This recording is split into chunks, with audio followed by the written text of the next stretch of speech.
You got in your car this morning, turned the key, and moved 40 miles an hour without using a single muscle. 100,000 years ago, that same trip would have taken 2 full days of walking, barefoot, through territory that could kill you, with no road, no path, and nothing telling you what was ahead. For almost all of human history, getting anywhere meant risking everything, and the only thing carrying you there was your own body. Today, you can fly across the planet in a day, order something from the other side of the world, and have it at your door by Thursday, and move through life so effortlessly that movement itself has become invisible. But for 300,000 years, every single journey a human being ever took happened at walking speed. And that one limitation, your body, your legs, your feet against the ground, shaped everything about how we lived, what we ate, who we loved, and how much of the world we ever got to see. Start with the feet, because the feet are where everything begins. Humans are not fast. A cheetah hits 70 miles an hour. A horse sustains 30 for miles. You top out at maybe 15, and only for a few seconds before your lungs give out. But speed was never the point. You can walk 20 miles in a day, sleep, and do it again tomorrow, and the day after, and the day after that. For weeks without stopping. No other animal on Earth can do that. Your feet have arches that act as springs, your Achilles tendon stores, and releases energy with every step so your muscles don't carry the full load. And you have roughly 2 million sweat glands cooling your body, while every other large mammal on the savannah overheats and has to stop. You were not built to be fast. You were built to never stop. And that difference, that single biological fact, is what allowed a small group of humans in Africa to eventually put their footprints on every continent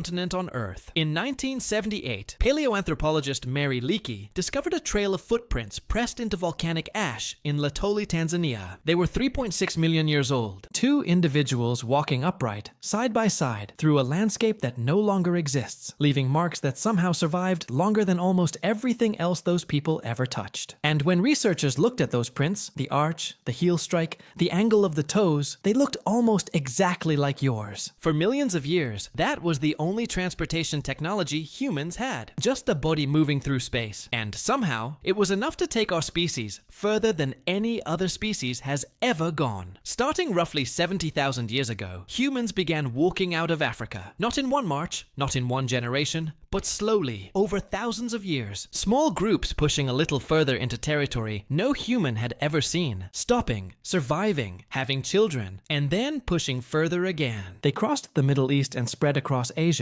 They reached Europe and walked into Siberia. They crossed a land bridge into Alaska and kept walking south through the Americas, all the way to the southern tip of a continent they had no name for. That is roughly 15,000 miles of walking into the unknown. And the thing that deserves more attention than it gets is that they weren't walking randomly. Archaeologists have found obsidian tools hundreds of miles from the nearest volcanic source, shells found deep inland, amber traded across mountain ranges. These people were covering enormous distances on purpose, to trade, to connect with other groups, to find specific resources they knew existed because someone had told them about it. This wasn't wandering. This was the world's first network, built entirely on foot. But walking works until something gets in the way, and for hundreds of thousands of years, water was the wall that stopped everything. You can walk across a desert and climb over a mountain pass, but a river cuts your path in two. A stretch of ocean ends it entirely. For most of human history, a body of water was simply a boundary. You either found somewhere shallow enough to cross, or you turned around. And then, in a moment we will never be able to fully reconstruct, someone grabbed a floating log to cross a stream and realized they didn't sink. That was the breakthrough. Not a designed vessel, not an engineered solution, just an observation. Wood floats, and if wood floats, maybe I can float with it. In 2003, archaeologists working on the island of Flores in Indonesia found stone tools dating back roughly 800,000 years. The problem is that Flores has never been connected to the mainland. Even during the lowest sea levels of the Ice Ages,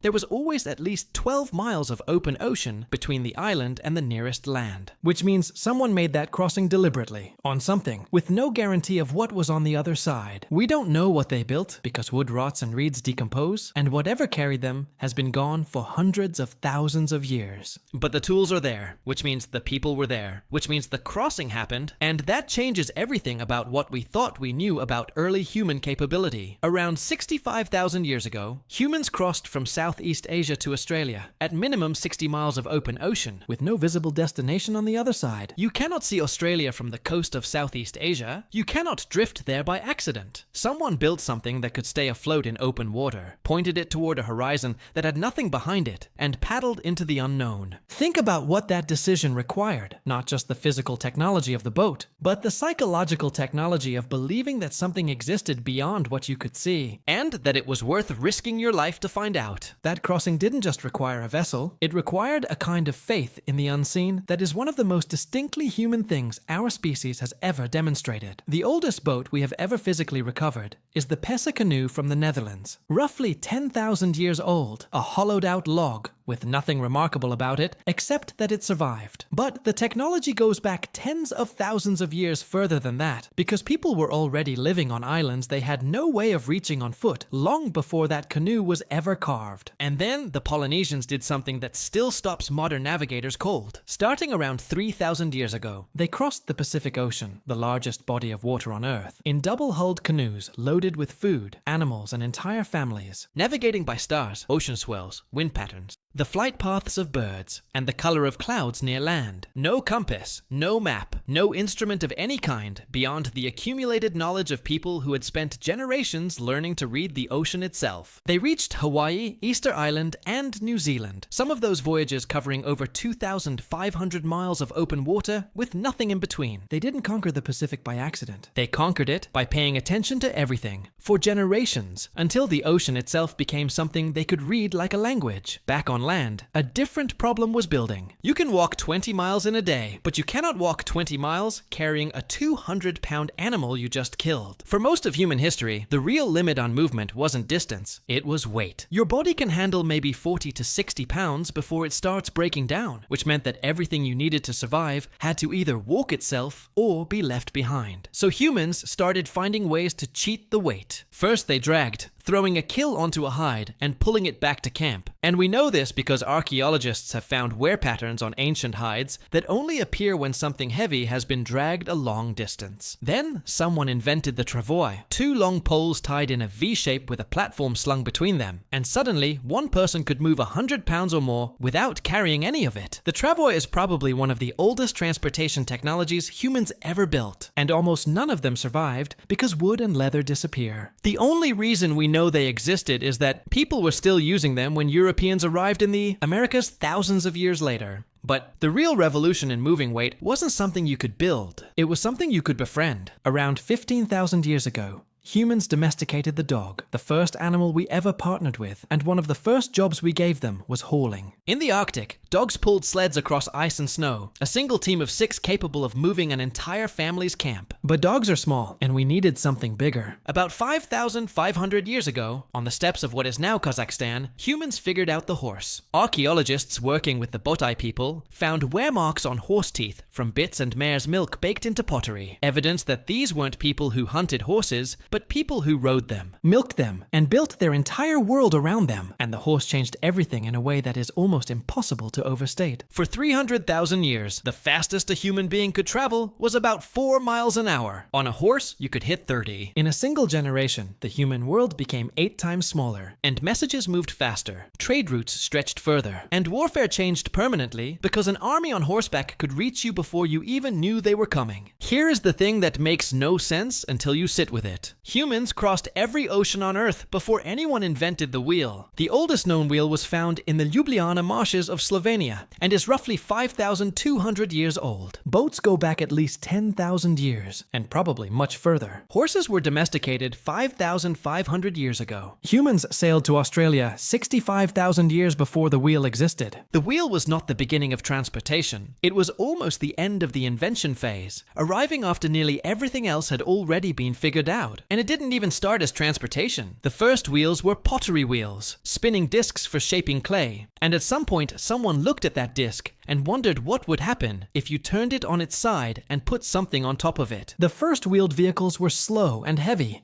and broke on rough ground, and a horse without a cart was honestly faster than a horse with one. But around 2000 BC, someone figured out the spoked wheel. Lighter, stronger, faster, and suddenly you had the chariot, and speed and cargo at the same time, and roads followed. And once you had wheels and roads and horses all working together, you had something that looked like a real civilization-scale transportation system for the first time in history. For 300,000 years, humans had nothing but their legs, and they used them to walk across the entire planet. They hit water and figured out how to float. They needed to carry more, so they learned to drag, then to build frames, then to partner with animals. They figured out the horse, and the world shrank overnight. They invented the wheel and it shrank again. Every breakthrough took thousands of years, and everyone was built on top of everything that came before it. Each generation inheriting the solutions of the last and pushing one step further into whatever remained unsolved. Now you sit in a metal box on a paved road, doing 70 miles an hour and call it a commute. You cross an ocean in 6 hours and complain about the Wi-Fi. Your ancestors walked barefoot for 15,000 miles across continents they had no name for, into territory no human had ever seen, carrying everything they needed on their backs, with no guarantee that anything waited for them on the other side. They went anyway, not because they were fearless,